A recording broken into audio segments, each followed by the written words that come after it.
No, I think it was a strong second. We managed to score 2 goals and go up 3-2. So I think that showed a lot of character. And in the third too, we kept them off the score sheet, and Juuse played great in that. So I think we managed to pull it out, and we played a solid 60 minutes.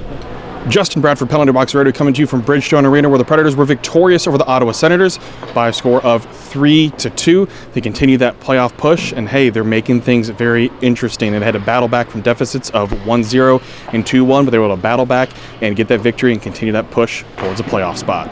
Good. We're battling.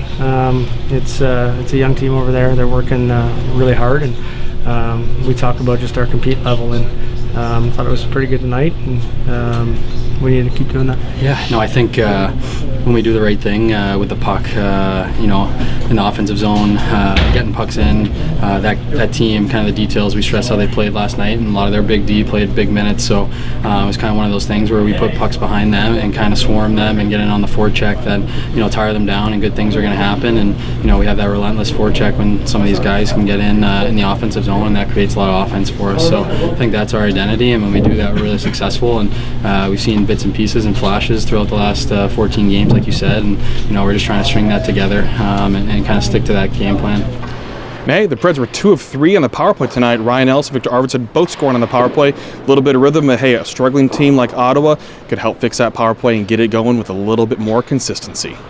Yeah, we moved pucks, kept it simple. I think our first power play of the night we didn't score, but that unit was out for about 2 minutes straight and got some good looks and started us on the right path. And after that, we got 2 goals, so it was a big step for us. No, it was awesome. I don't think I have scored in a while at home, so it was nice to see it go in. And the power play has been struggling a bit, so nice to see it. We get 2 there.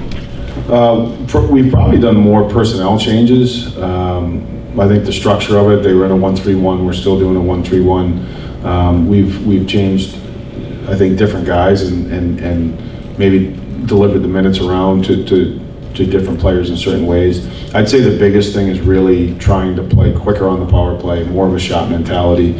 Even like you see the way that we scored tonight, particularly Arvidsson's goal, that's what you have to have, is quick puck movement, delivered to the net. You have your net front and that middle player in there expecting opportunities for rebounds, and I think the big thing is on the power play you're always going to have opportunities to get quality shots, but it's a lot of times it's shooting for the second or third opportunity that makes it most difficult to defend on the penalty kill, and something we've worked on. Still needs some improvement, but it looks like it's nice to see him get rewarded to do the right things.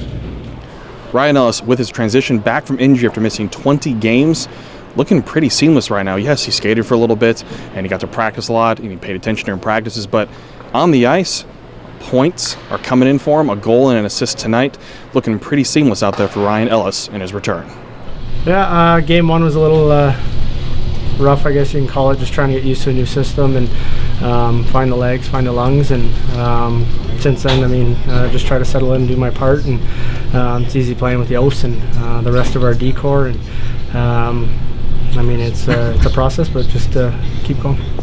Just 20 seconds after Ottawa went up 1-0, Colin Blackwell answered with a goal of his own, and ever since he got back to the lineup, he's definitely finding ways to contribute to this team. Yeah, no, just when you play with a lot of emotion and stuff like that, you kind of just black out when things like that happen. So I think it was a big goal after they had just scored type of thing. So I thought kind of maybe a couple weeks ago, building got flat, maybe the bench got flat, but it's just kind of how we respond, how we've been doing that the last couple of weeks here, coming together and not getting too high, not getting too low. So it's just kind of monkey off the back type of thing. Yeah, he's an identity player. He's fast, tenacious, hard on pucks, difficult to play against. When there's opportunities to make plays, he makes plays when they're there.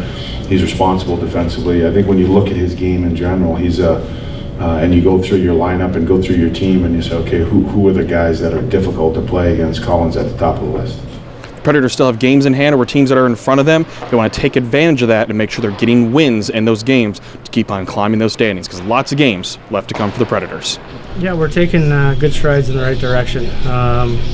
Overall, I think our record's getting better and better, and we seem to be somewhat clicking at the right time. And it's not going to be every shift. It's about the overall process of the game, and night in, night out. And but things are looking up in this dressing room right now, and guys are starting to work harder and like we say, embrace the grind. And I think we're, like I said, on the right path. More or less win and get in. We just got to keep winning our games in hand and just trust the process, keep working and doing our part. We control our own destiny for the most part, and it's a lot better feeling when you control your destiny versus hoping someone loses. Up next on Thursday, the Nashville Predators take on the Calgary Flames, a team they're battling for playoff positioning with. And hey, it's Star Wars night, so let's see what happens there for the next home game for the Nashville Predators. For Penalty Box Radio, I'm Justin Bradford.